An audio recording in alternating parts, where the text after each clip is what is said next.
The Velthari Empire had ruled the Orion Arm for 12,000 years.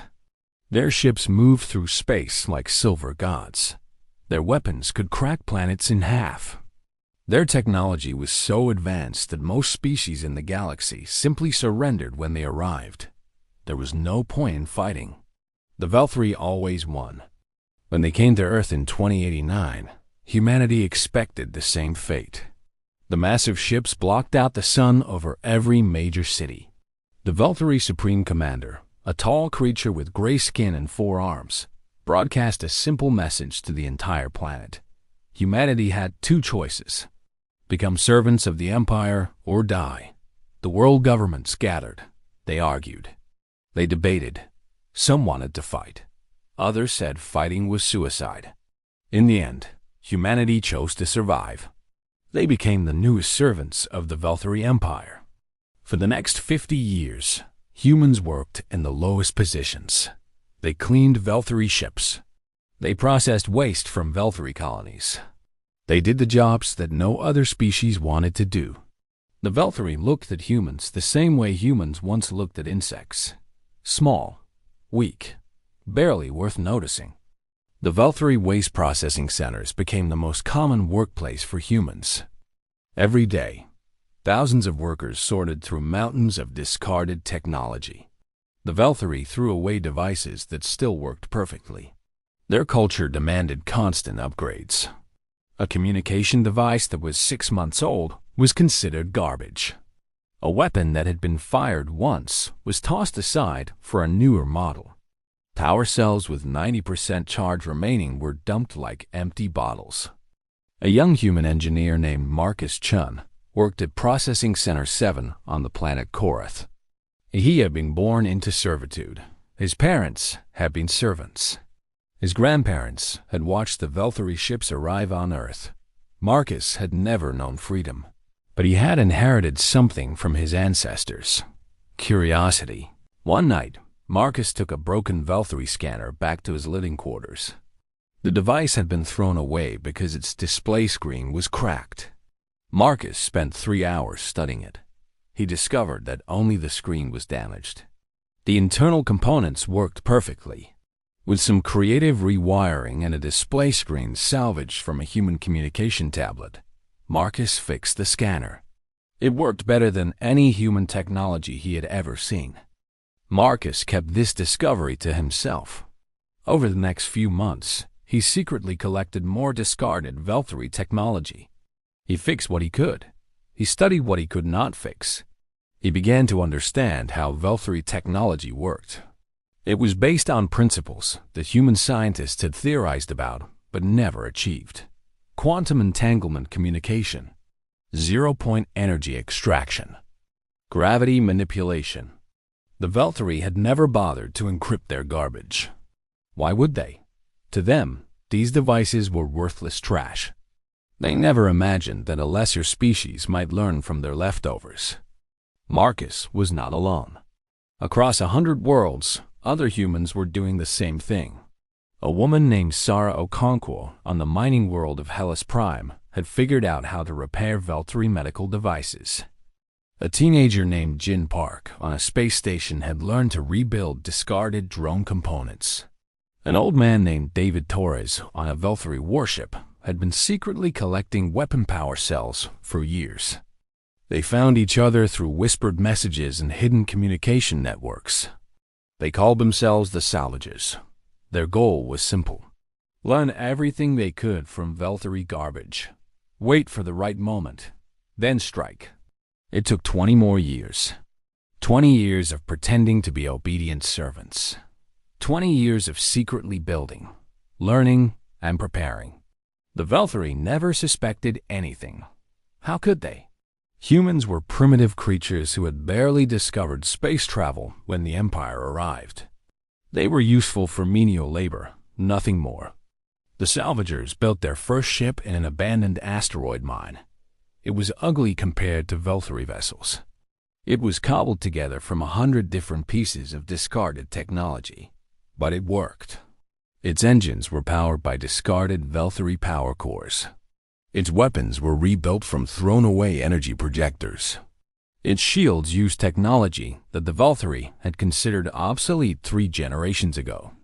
Marcus Chun stood on the bridge of that ship and felt hope for the first time in his life. The vessel had no name yet. It was just a prototype, a proof that humans could turn garbage into something dangerous. The Valkyrie Empire was engaged in a war with another powerful species called the Nethrix. This war had been going on for 2 centuries. Both sides were evenly matched. The fighting consumed massive resources, ships, weapons, soldiers.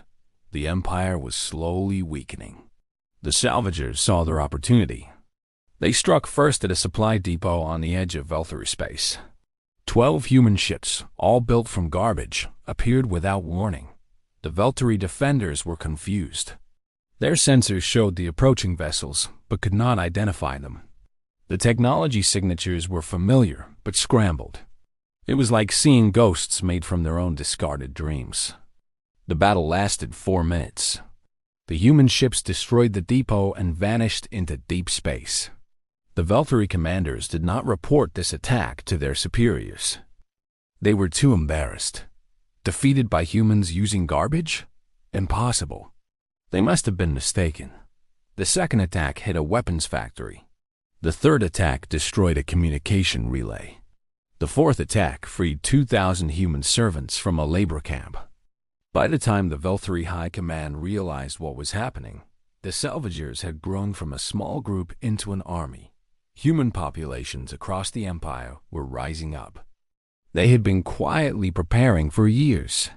Hidden weapon caches were opened. Secret training programs activated. Discarded Valkyrie technology became the tools of revolution. Supreme Commander Veltos VII demanded answers. How had this happened? How had primitive humans learned to use Valkyrie technology? His scientists examined captured human weapons. They were shocked. The humans had not just copied Valkyrie technology. They had improved it. A discarded energy weapon that Valkyrie engineers had thrown away for being unstable had been modified by humans to fire 3 times faster. An obsolete shield generator had been redesigned to use half the power while providing equal protection. Garbage that the Empire had forgotten about had become deadly weapons in human hands. Marcus Chen broadcast a message to the entire galaxy. His face appeared on screens across 1,000 worlds. He held up a broken Valkyrie communication device, the same one he had fixed all those years ago. "You threw us away like this broken machine," he said. "You thought we were worthless. You thought your garbage was worthless too. You were wrong about both. The war that followed was not easy. The Valkyrie Empire was still powerful. They had resources and technology that humans could not match. But humans had something the Valkyrie did not expect: creativity, desperation, the ability to see value in things that others dismissed. Every piece of garbage that the Valkyrie produced became potential weapon materials for humans. Salvager teams raided waste depots across the Empire. They turned discarded ship components into fighting vessels. They transformed obsolete medical devices into emergency field hospitals. They converted thrown-away construction equipment into mining tools that carved out hidden bases in asteroids. The Nethrix, seeing the Empire weakened by the human rebellion, launched a massive offensive. The Valkyrie were now fighting a war on 2 fronts. Their resources stretched thin.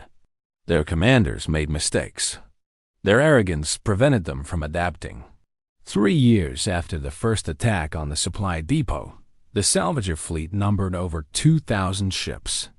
They were still ugly. They were still patched together from discarded components. But they worked. And they kept coming. The final battle took place above the Valkyrie homeworld. The Empire gathered everything they had left: 400 capital ships, 10,000 fighters, orbital defense platforms that could destroy moons.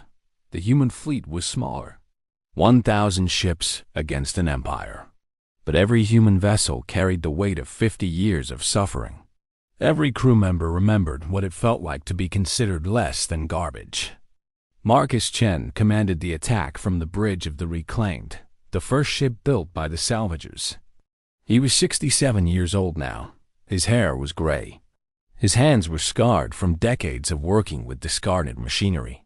But his eyes were sharp, and his voice was steady. The battle lasted 16 hours. Ships burned. People died. The darkness of space filled with fire and debris. In the end, the humans won. The Velthari homeworld was surrounded. Supreme Commander Velthos VII was captured trying to escape in a luxury vessel.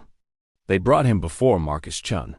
The Supreme Commander looked at the old human engineer with disbelief. "How?" Velthos asked. "You were nothing.